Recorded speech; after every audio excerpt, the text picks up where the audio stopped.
What's happening, dogs? Mr. Allen here, and we want to graph P of x if P of x is equal to the product of f of x, g of x, and h of x. We don't have any equations. We just have this crazy looking table here, and I'm like, bro, I can't even make sense of this right now, but we're going to make sense of it. Don't you worry. All right. So first off, I have all my x values here.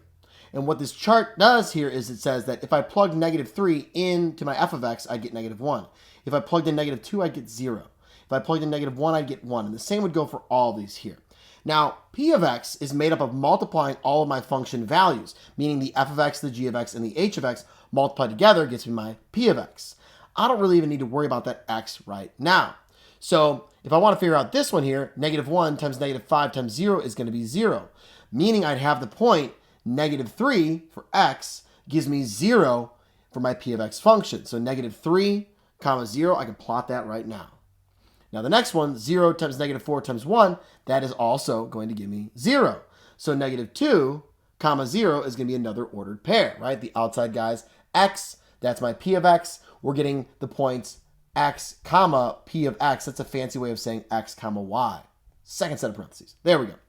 Now for the next one here, I got 1, -3, and 2. That's going to give me -6. So now I have the point -1, -6. -1, and then -6 is 1, 2, 3, 4, 5, 6. Whoop, boom, there it is.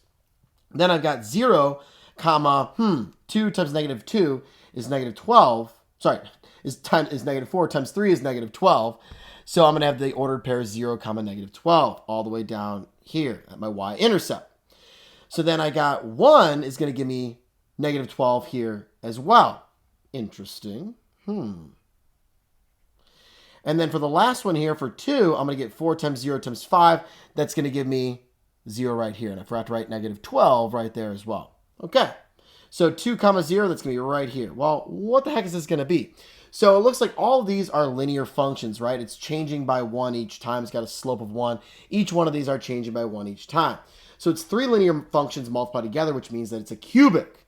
All right. Now we're just going to go ahead and follow the dots here. And actually also maybe one other thing that's important is each one of these is going up. As I increase my x values, my y values increase. Every single one of these always increases. That's 3 positive functions. So if I have 3 positive functions, it's going to give me a positive cubic. So it's going to be that kind of shape that I'm fitting to this graph right here. So I'm going to start down low.